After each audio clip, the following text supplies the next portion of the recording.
Thank you very much, and welcome to the session on free movement. I'm Jessica Simor. We have Seb Dance MEP. Many of you will be very familiar with his incredible work in relation to Brexit.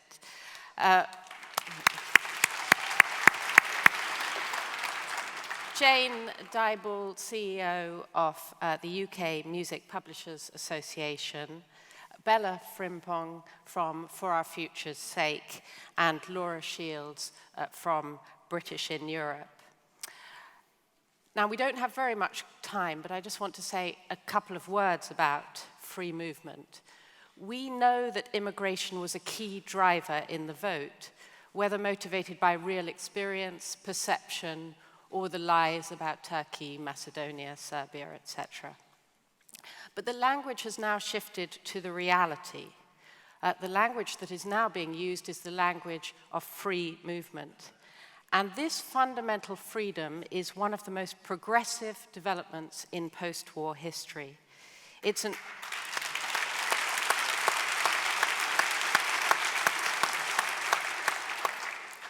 agent for social mobility, cultural exchange, economic growth, solidarity across Europe, and ultimately peace. Now, we have a Prime Minister who is trumpeting the removal of that fundamental freedom as the main gain and win of Brexit. And it must be unprecedented for a government to trumpet as a success the reduction and removal of our rights, freedoms, and opportunities.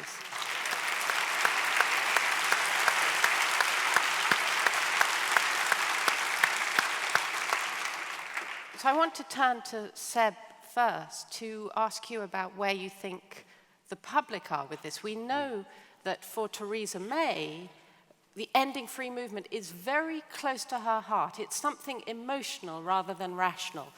And I'm wondering where you see the public on this now. I think that's a very good analysis of the Prime Minister's position, certainly starting position on this, because if you think about all of the red lines that she's had in these negotiations, all of the demands that the UK side have had in the process so far, they have driven us to the 585-page withdrawal agreement and the conditions contained therein that everybody, whether they were avid Brexiter or an avid Remainer, equally hates this withdrawal agreement. It all stems from this obsession with ending free movement. And you say it perfectly. This must be the first time, certainly in my lifetime, that a government has trumpeted the withdrawal of our rights that we have as citizens as something to be proud and trumpet as a success. And the real kind of extraordinary thing in my mind that I cannot get my head around is how this is all part of the initial approach that was taken with Brexit, which was essentially, look, we're going to end the right of people to come and live and work here, but don't worry, we will maintain the rights and privileges that you as British citizens have somehow because, you know, we are British and what we want will happen because we're the best, greatest country in the world. That is the starting point for this. And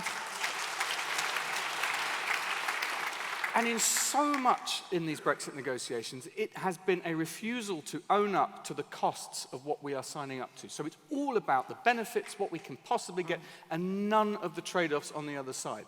I actually think the public is far, far more wedded to the idea that they have the right and the freedom to live and work and study and move and fall in love across an entire continent, our own continent, to have the same rights as our brothers and sisters in France, in Slovenia, in Slovakia, in Italy, in Spain, in Germany, in Sweden, in Finland.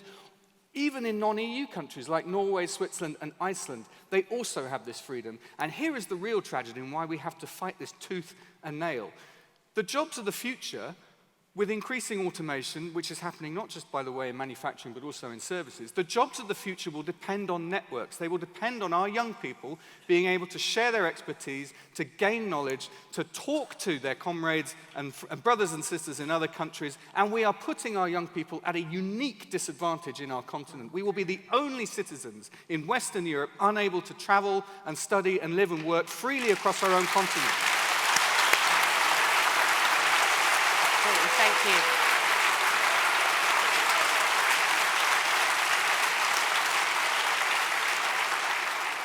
Laura, I want to ask you, one of the problems seems to have been in British understanding of immigration versus free movement is the press.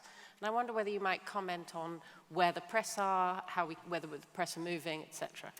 Thank you, Jessica. So I think there's about 3 points that I'd like to make on this, and I'll try to keep them brief. The first one is that obviously we have a very powerful Eurosceptic media in this country. But the UK, as a result of the influence of UKIP, but also of this right-wing press, it's the only country in the EU that actually conflates free movement and immigration. Every other country, even Hungary, which has concerns about migration, still sees free movement as something separate. So that's the first thing. I would say that historically, the UK media has conflated the two. Secondly, even with the friendly, sort of sympathetic media, they still don't really understand what free movement is a lot of the time. When they talk about it in relation to British people living in Europe, so the 1.5 million Brits living in the continent, we're not getting it as part of the withdrawal agreement. Now that we understand more about Theresa May's personal issue with it, it makes a lot more sense. But even certain newspapers describe it as country hopping, which really trivializes what it is, and I'll come on to that in a moment. Or they think of it in terms of traveling. Whereas actually, there is no system in the world, there is no immigration system, there is no visa system that will give you the right to live, work, study, set up a business, keep your family together, have your professional qualifications recognized so that you can maintain that life across 27 other countries. And when you start explaining that to people, and that is what we are giving up, they are incredulous about it. So those are the first two things. It's complicated and it's difficult to explain. And then the third point is, to be frank, that free movement is often, or living and working in Europe is often portrayed as being something for the elite. Okay. And the press have not helped in this respect, because there's two stereotypes about British people living in Europe. There's one which is your kind of sunburnt socks and sandals going for a fry-up on the Costa del Sol type, which I'm sorry, that's a Brit on holiday. That is not a British person living and working on the continent. And then the second one is that we're all a bunch of gin-swilling, white linen-suited, Jacob Rees-Mogg types who all want to live on the Riviera and talk about Cathay and Rhodesia like it was yesterday. Well, the only British person that I have seen in Europe wearing a white suit was Daniel Hannan when he turned up to do an interview against me on the first day of the negotiations. Now, to make more of a point, 80% of British people living and working on the continent are working age or younger. And the vast majority of the Brits who are living in the group, who are part of the group that I'm involved with, rely on free movement to keep their families and their livelihoods together. And what's more, it has been a huge broadener of, so if you can say that, or widener of opportunities for people from backgrounds who would never have been able to live and work in Europe previously. So, for example, a couple of our members, we have somebody called Trevor.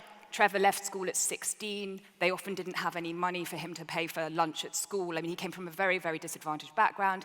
He went to work in Denmark, learnt Danish, was a carer for the elderly. He's been able to move around Europe, learning languages, using his free movement right. My friend Fiona from Barnsley worked her way up from a fairly low-income background and is now a public health consultant across Europe. Helen, a caterer in the French Alps, she moved to France with £60 in her pocket and set up a business there. She needs free movement. She works in 6 EU countries. Without free movement, she's not going to be able to do that, and she's going to lose half her income.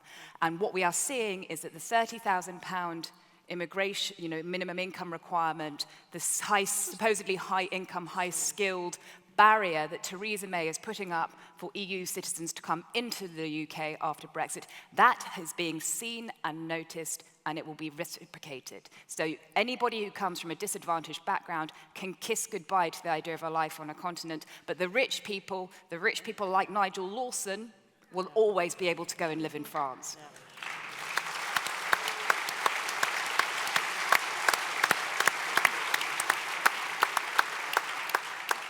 I think he's moved back now. He has. He's moving back home, I understand. Home. Bella, you can tell us about that from a personal experience. Yes. I am obviously a young person. in case you couldn't tell. And therefore, my future is quite literally at stake here. I work for an organization for a future's sake, and we are campaigning for people's votes on the basis that Brexit, there is no form of Brexit that's going to be good for young people. Now, in case you couldn't tell, and I don't blame you for it, I'm actually an Italian national, and I've been living in the, I've been living in the UK for the last 10 years in June, I believe. So my entire family, our livelihoods have been set up in the UK now. And when I think of freedom of movement, I specifically think of people like my sister, who since the age of 5 has always wanted to study at the University of Cambridge. Now, as Italian citizens, Italian nationals, shall I say, had we not been part of the European Union, there was no way that someone from a working class background like my sister would have ever been able to afford the extravagant international fees that institutions like that charge. And whilst that's all good for my family, yes, we've benefited from it, what isn't for the UK youth, let's say, the British youth even? At university, I attended the University of Exeter, and that was on Cornwall campus. It was very difficult for myself and everyone else, I think, to ignore the signs around campus that said funded by the EU. Now, Cornwall is an area that's actually underfunded by the British government, and so to see that the EU is actually taking steps to invest into marginalized areas in the UK, I think we need to hone in on that. It's all well to say, yes, we can live, love, and work in 27 different countries. That's all good, but realistically speaking, the average person does not necessarily see how that's beneficial for them. But signs like that, funded by the EU, visual reminders of what the EU does in the UK, those are tangible things that we can point at and say, look, this is what is in it for you. Now, as it's been mentioned, people from richer backgrounds do not need the EU to go live, love, and work abroad. That's realistic. They don't need that. But people from my background, we do need infrastructures like this in order to progress, even move socially in this world. So I would urge us all to think about the way we phrase our conversations about freedom of movement. Let's make them more tangible. Let's make them more realistic. Let's put young people at the center of this, because we are the ones that are going to be the future prime ministers, your future lawyers, your future doctors. And if we are being restricted by red lines and borders, that's impacting you, that's impacting us, and essentially it's not beneficial for anyone. So that's... Thank you very, very much. Thank you.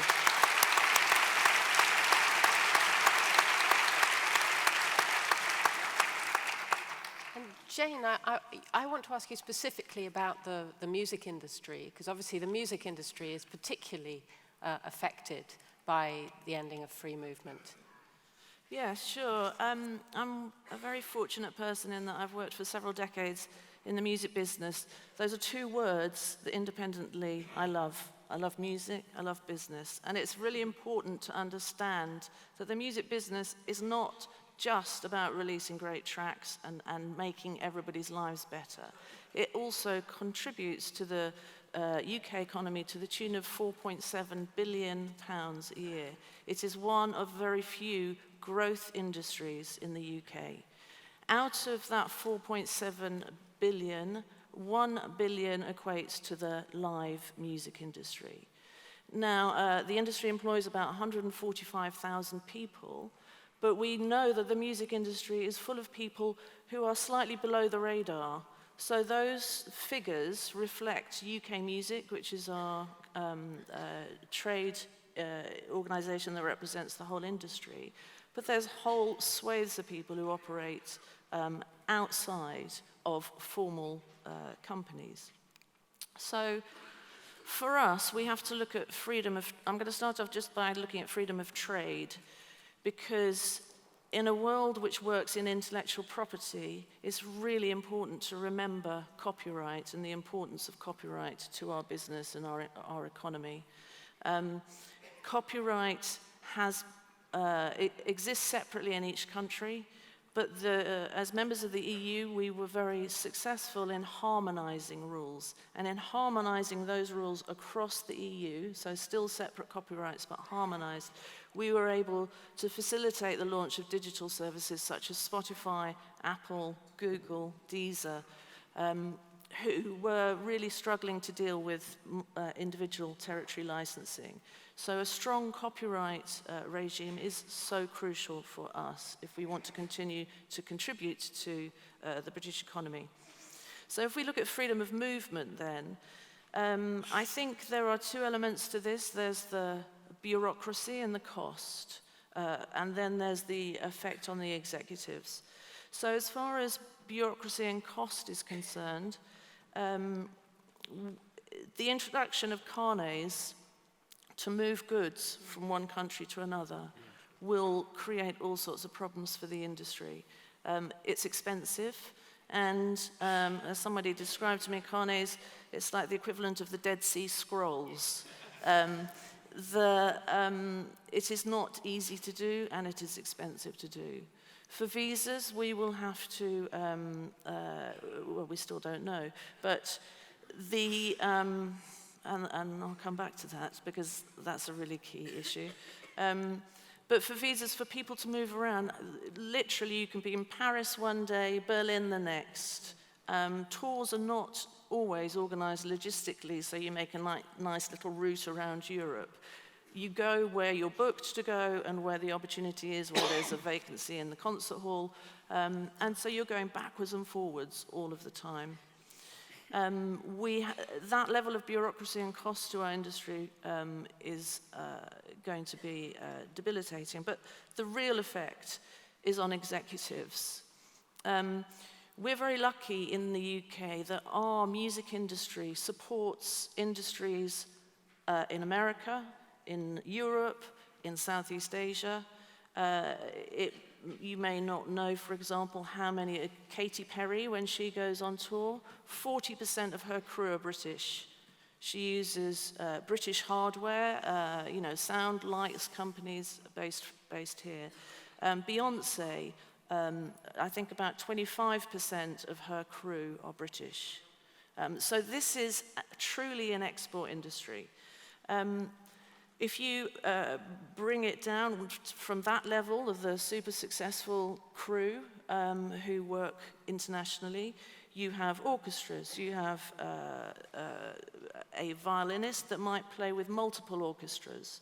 But then in terms of executives in the industry, in my own team, I've got a very small team of 13 people. 2 of them are EU nationals, and those 2 have been worried for the past 2.5 years, however long it's been. It's not right that those people don't know where to put their children in school, whether they need to sell their house, whether they need to wait and see what happens, or deal with the London property market and the fluctuations. This is the effect that this has on our own industry is all pervading. So I'll just finish very quickly. I think if we come back to the term music business, one word that I've started to see a lot, which I just really wanted to address, is the word deadlock. It would be inconceivable in the music industry to say to a boss, I'm really sorry, I haven't been able to conclude that deal, we're at deadlock. We have a business to run, and in order to run that business, we have plenty of arguments, we have plenty of disagreements. Those arguments and disagreements either have to lead to a concession or a compromise. And I'm fully aware that I'm talking to an audience of the converted, and the MPs that are here are clearly of that ilk. But we have to remember, I would make a plea to all members of Parliament that you either have to concede, compromise, or go back to the country, because we as voters, I as a voter, have voted for somebody to make decisions on my behalf. And this is just too crippling, not only to the music industry, but I think to our country, this continued deadlock. Thank you very much. Thank you.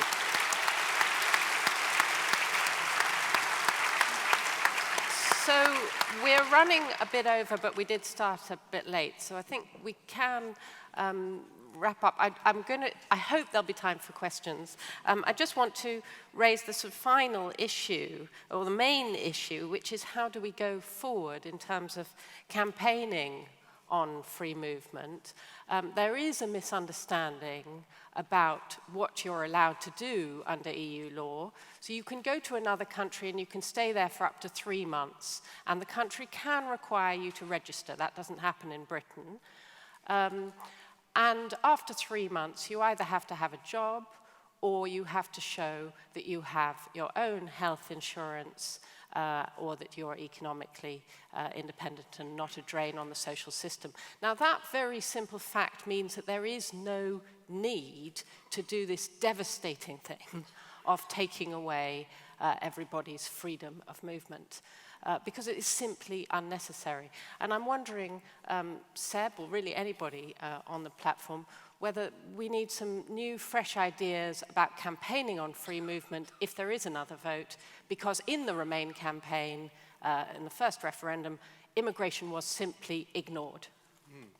Yeah, no, I think certainly on that point about the safeguards that are there within existing free movement rules, not enough has been said about what they mean. I've got I shan't procure it because it's somewhere in my wallet, but I have a Belgian registration card as an MEP. When I rent my flat in Brussels, I have to register to show that I have a job, and that's a requirement of Belgian law, and as you rightly say, it's not been a requirement here.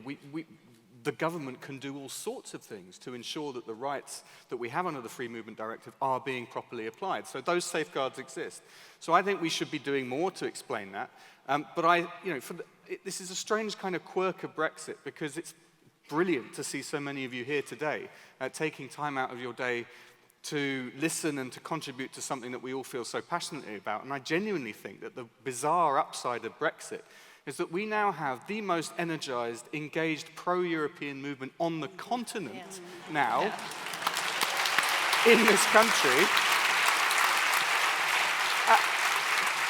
And that we are now brilliantly poised to go out there to talk to our fellow citizens and to tell them honestly about what free movement is. And I think people are now horrified at what they themselves stand to lose, and particularly when you talk about the next generations and what they will stand to lose in terms of their prospects, in terms of their ability to thrive in what is going to be a very challenging world in the future.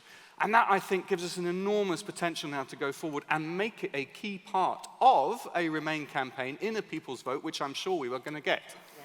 Thank you. And I think that, do you want to make it? Sorry, I was just going to add into that. I completely agree with what Seb says. But also, the 1.5 million Brits living on the continent weren't used at all in 2016. We can put a face. I've just given you 5 or 6 examples of Brits living on the continent who don't come from those stereotypical backgrounds. We should use those people. They're there. They're passionate. 60% of them couldn't vote in 2016. On top of that, there's lots of things that you can do. As you say, registration. When I first got to Brussels, I wasn't working. My then husband had to prove that my then boyfriend had to prove that he was paying for me. The paperwork said I was his concubine, okay? So there you go. Every time somebody says to you, we can't control free movement, you can say, no, my friend Laura was a concubine. Thank you. I think Eloise mentioned at the beginning of today that in Ireland, the young very much ran the referendum and ran the change and persuaded the older people. And that was the case not just in the abortion referendum, but also in the Lisbon Treaty referendum that they had in Ireland. And I, for one, certainly think that free movement is one of those areas where younger people can drive this debate forward and persuade the older voters that they need to vote for the future, and they need to vote for the young. So very sadly, I've been told to end this session because we are running late, because I would have loved to have had some questions, but thank you very much.